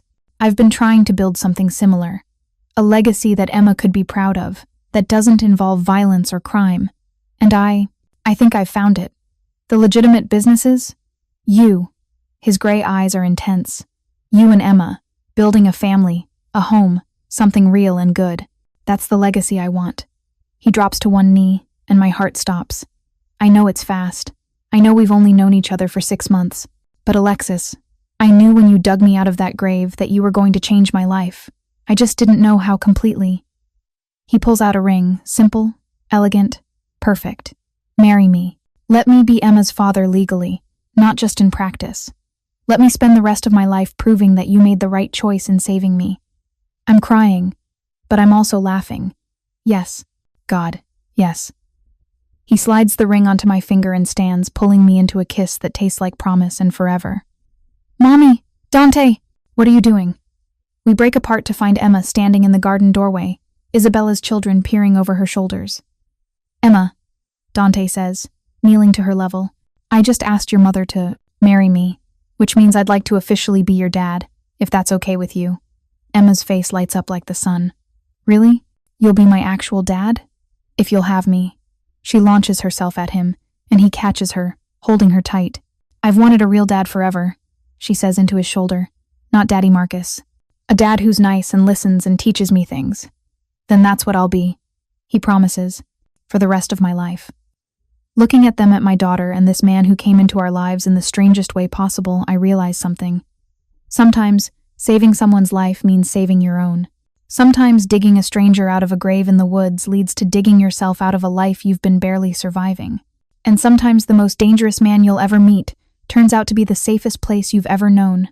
Thank you so much for watching until the end. If you loved this story, check out the other videos on your screen now. I think you'll really enjoy them.